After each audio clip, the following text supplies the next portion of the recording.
مناظرے کا چیلنج، ایک بار تو ہمارا نام لے کے دیکھ، ایک بار تو ہمارا نام لے کے مناظرے کا چیلنج کر، ایک بار ہم مشرق میں بھی چلے جائیں گے اور مغرب میں بھی چلے جائیں گے۔ 15 سے زائد تحریریں لکھی ہیں اور ابھی آخر میں تو میں نے کتاب لکھی 250 صفحات پر، 250 صفحات، یہ تیرے سرکار سے اور تیرے حامیوں کے سر پہ قرض ہے، اور میں یہ دعوے سے کہہ سکتا ہوں ان کی 7 پشتیں بھی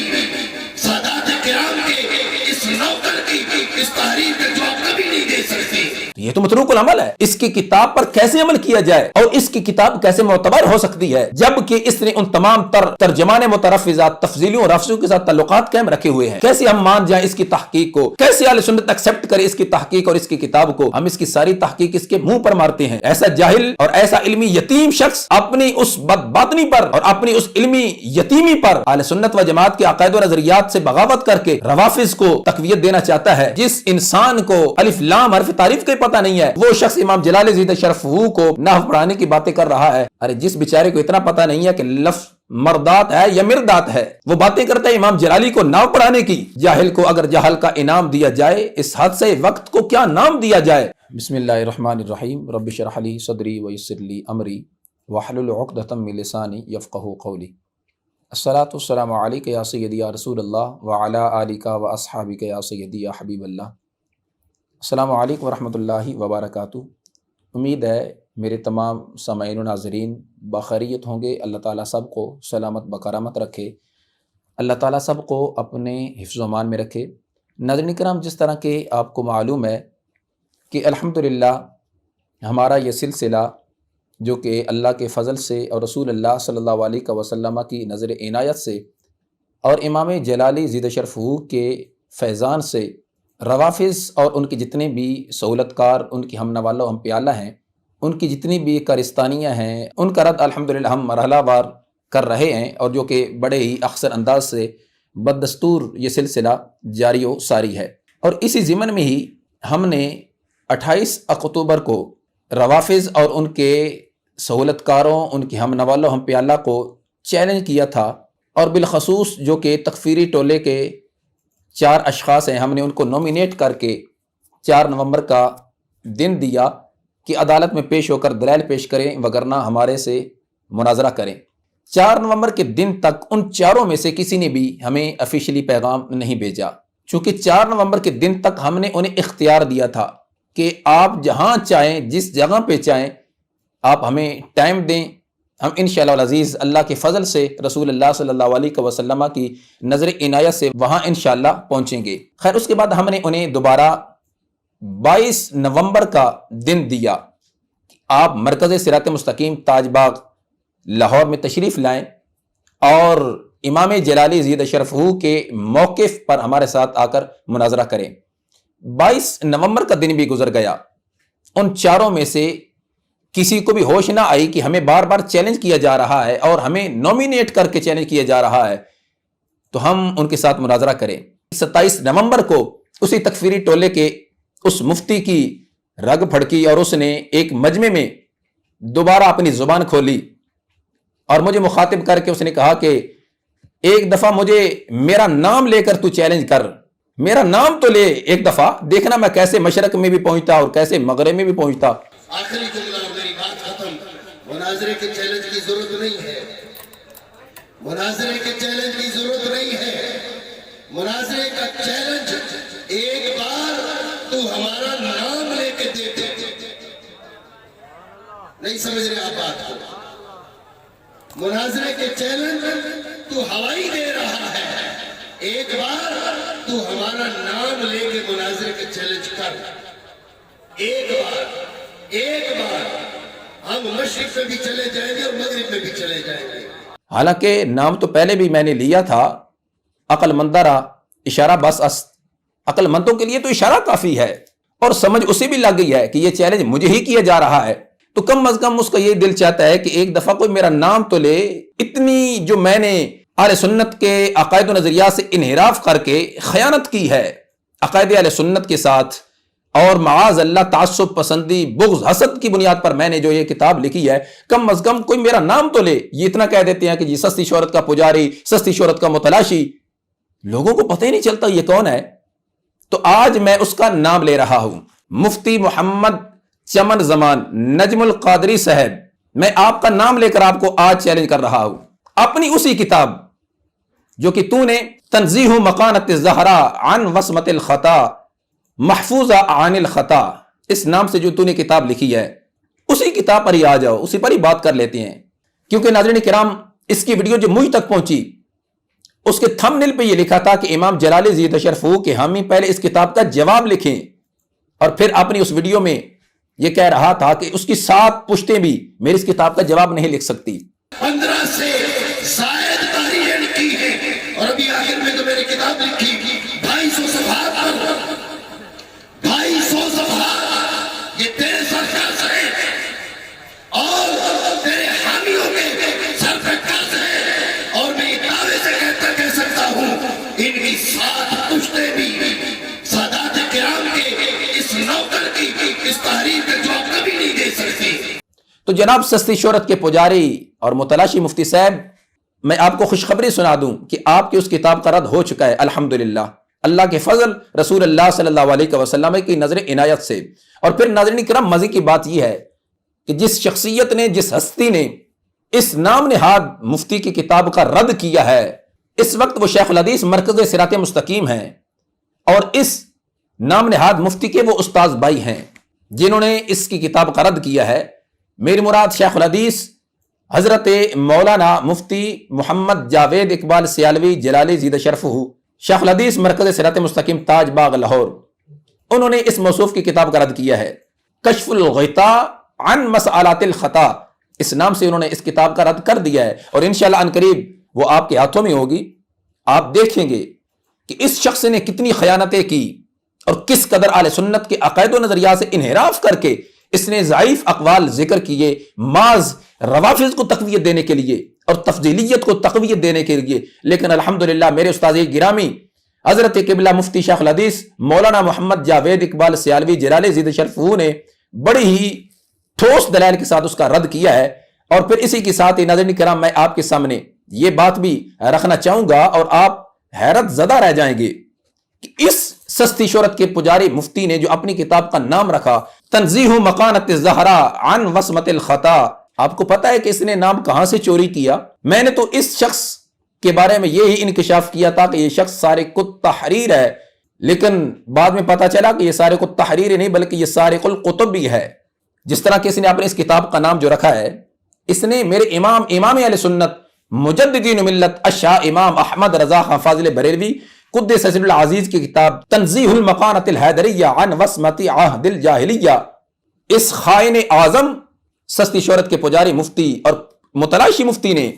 امام اہل سنت کے اس کتاب کے نام میں تصرف کیا۔ اس نے اپنی کتاب کا نام رکھا تنزیہ مکانت الزہرا عن وصمت الخطا، حیدریہ کی جگہ پہ اس نے زہرا رکھا، اور اس نے عہد الجاہلیہ کی جگہ پہ رکھا خطا، اور پھر لوگوں کے سامنے اس چیز کو رکھا کہ یہ دیکھیں کہ میری کتاب کتنی مدلل کتاب ہے، کہ جس کا نام ہی اتنا مشکل نام ہے، تو اس کتاب کے اندر کتنا کچھ اس محرر نے، اس مصنف نے کیا کچھ لکھا ہوگا۔ لیکن عوام کو کیا پتا کہ اس خائن، اس سارق القطب اور سارق التحریر شخص نے کتنی بڑی خیانت کی کہ امام اہل سنت کے کتاب کے نام میں سے تصرف کر کے اپنی کتاب کا نام اس پر چسپاں کیا اور لوگوں کی آنکھوں میں دھول جھونکا اس نے۔ خیر، اس کے اندر اس نے کیا لکھا؟ مجھے تو اس بات پر حیرانگی ہوتی ہے کہ اس کے وہ نومولود جو شاگرد ہیں جب اس کا نام لیتے ہیں تو کیا سے کیا محقق زماں، مرجع العلماء، شیخ الحدیث والتفسیر، مفتی زماں، محقق زماں، ارے کچھ خدا کا خوف کرو۔ ایسا شخص کہ جس کو الف و بے کا پتہ نہیں ہے، یقین جانے اس کی جس نے بھی تحریر پڑھی ہے، جو بھی اس کی تحریر آئی ہے، وہ سر پکڑ کے بیٹھ گیا ہے کہ ایسا شخص پہلے نمبر پہ تو ہمیں مینٹلی لحاظ سے وہ سائیکو لگتا ہے، دوسرے نمبر پر وہ علمی یتیم بھی ہے۔ اور آگے جو میں اس کے بارے میں انکشاف کرنے والا ہوں، جو بھی میرے سامعین و ناظرین ہے، ایک دفعہ جب وہ سنیں گے، دیکھیں گے، تو وہ خود ہی فیصلہ کرنے پر مجبور ہو جائیں گے کہ کیسے کیسے علمی یتیم لوگ آج امام جلال زید شرفہ کی ذات کے لحاظ سے زبان درازی کر رہے ہیں، تو اس کتاب کا پیج نمبر 175 آپ دیکھ سکتے ہیں، صحابی کی توہین کا حکم۔ کسی صحابی کے ساتھ بدعقیدگی، گمراہی و بد مذہبی ہے۔ حضرت امیر معاویہ، حضرت عمر بن عاص، حضرت وحشی رضی اللہ تعالی عنہم وغیرہ کسی صحابی کی شان میں بے ادبی تبرہ ہے اور اس کا قائل رافضی۔ اور پھر نیچے لکھتے ہیں حضرت سیدنا امیر معاویہ رضی اللہ عنہ کی بے ادبی کرنے والے کا حکم۔ عقیدہ نمبر 30، کوئی ولی کتنے ہی بڑے مرتبہ کا ہو کسی صحابی کے رتبہ کو نہیں پہنچتا۔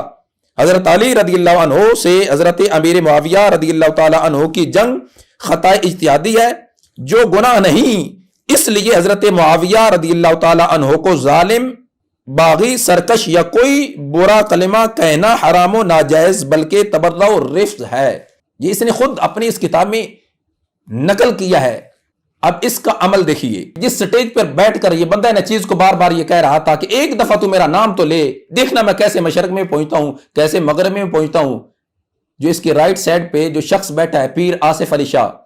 اس کا عقیدہ حضرت سیدنا امیر معاویہ رضی اللہ تعالیٰ عنہ کے لحاظ سے کس طرح کا ہے، آپ وہ بھی سماعت فرما سکتے ہیں۔ حضرت قبلہ پیر سید آصف علی شاہ صاحب جیلانی دامت برکاتہ العالیہ، ان کی خدمت میں ملتمس ہوں کہ وہ تشریف لائیں۔ بڑے پلہ تو اسا کے دھمکیوں کڑی دی دے خدا جی اس جو قسمہ یزید کا ڈٹو جا سے یزید جو ٹینک ہا ڈٹو جا سے تو کٹ سے یزید جو ٹینک ہا ڈٹو جا سے تو کٹ دے پیسے جا سے یزید جو ٹینک ہا ڈٹو جا سے تو کٹ دے پیسے آیا سے ہن گال کے مولا علی جو ٹائم ہلیو پہ جترو بھی ان کا پو حضرت امام حسن علیہ السلام یہ خلافت کے 4 مہینن میں حضرت معاویہ وقت کی خلافت معاہدہ کیا کچھ بھی کیا جنگن جے کرے بچیا ہانے حضرت معاویہ چھوڑا قصاص وٹھے جو وہانے تا حضرت معاویہ اچیو نا ہانے قصاص چھوڑا وٹھے سیدھی علم نشر ڈالا کچھ بھی نہ دنیا کی خبر ہی بھاگے دیا شیطانی کئی نہ تا ہانے جڑے مولا علی مشکل کشا کے خلافت جو انکار کرن حضرت معاویہ جو جتے کتے فتنہ پیدا کرن 90 کا ودیک جنگو کے 90 کا ودیک تاریخ لکھے تھی مولا علی سے جنگو تھی وہاں۔ جی سامعین و ناظرین، آپ نے خود سماعت فرما لیا ہے اس پیر آصف علی شاہ کا عقیدہ نظریہ حضرت سیدنا امیر معاویہ رضی اللہ تعالی عنہ صحابہ رسول رضی اللہ تعالی عنہ کے بارے میں کس طرح کا ہے، اور اسی طرح ناصر باغ کے اندر جو محفوظ شاہ مشہدی نے گفتگو کی ہے وہ بھی آپ سماعت فرما سکتے ہیں۔ حضرت سیدہ فاطمہ الزہرا سلام اللہ علیہا اس قرہ ارضی کے تمام نبی پاک کے بعد فاطمہ بلند رتبہ ہے۔ اور ساتھ ہی عرفان شاہ مشہدی نے جو حضرت سیدہ طیبہ طاہرہ سیدہ اما عائشہ صدیقہ رضی اللہ تعالی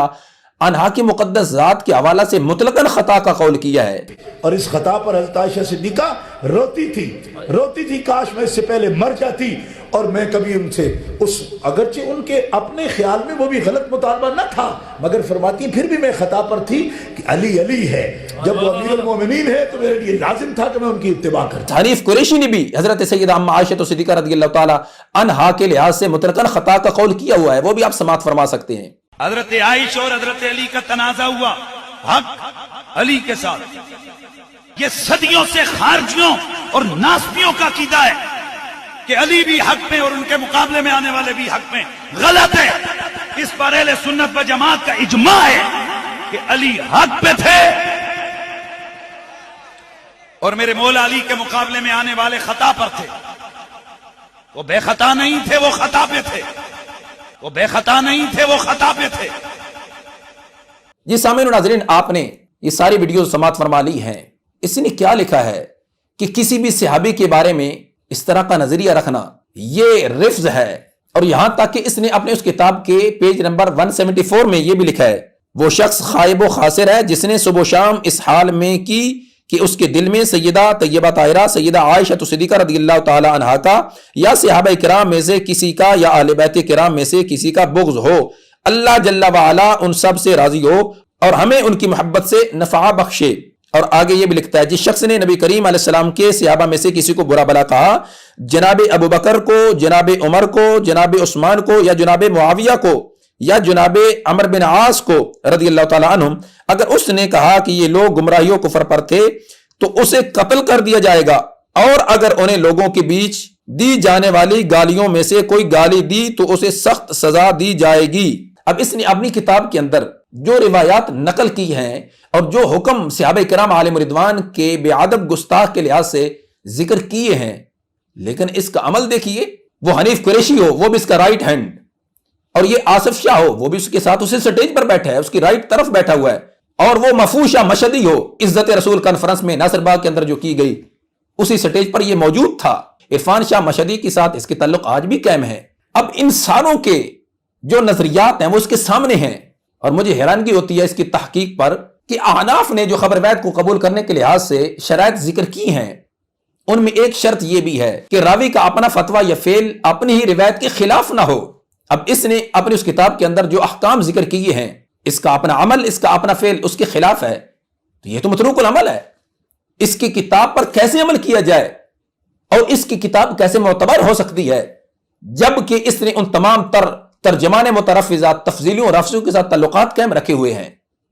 کیسے ہم مان جائیں اس کی تحقیق کو؟ کیسے اہل سنت ایکسپٹ کرے اس کی تحقیق اور اس کی کتاب کو؟ ہم اس کی ساری تحقیق اس کے منہ پر مارتے ہیں۔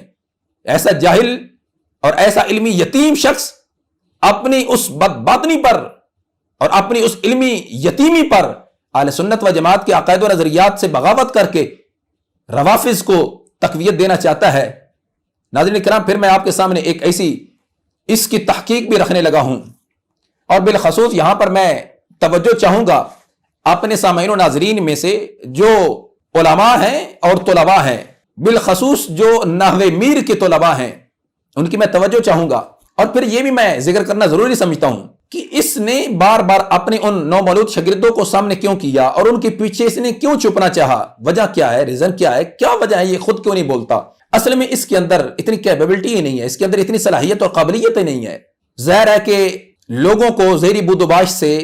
زیری جبہ و دستار سے آپ گمراہ کر سکتی ہیں، ان کی آنکھوں میں دھول جھونک سکتے ہیں۔ جب تک انسان بولتا نہیں تب تک تو پتہ ہی نہیں چلتا کہ یہ یوسف ہے، یہ یوسف ہے، لیکن جب انسان بولتا ہے تو پتہ چلتا ہے کہ یہ حضرت تو یوسف ہیں۔ اور اس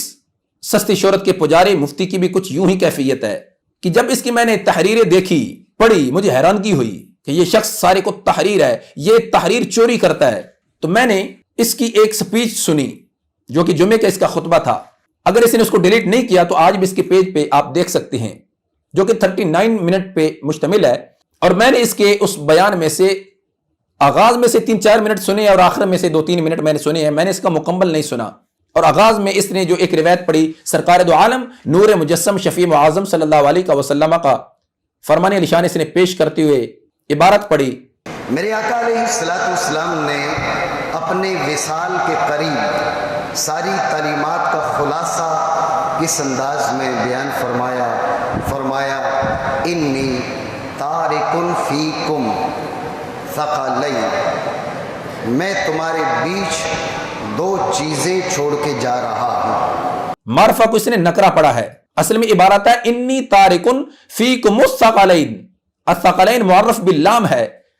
اور اس پر الف لام حرف تعریف کا ہے، جو کہ اس میں نکرہ پر داخل ہو تو اس کو وہ معرفہ بنا دیتا ہے، اور معرفہ وہ ہے جو کسی معین چیز کے لیے وضع کیا گیا ہو، اور نکرہ وہ ہے جو کسی غیر معین چیز کے لیے وضع کیا گیا ہو۔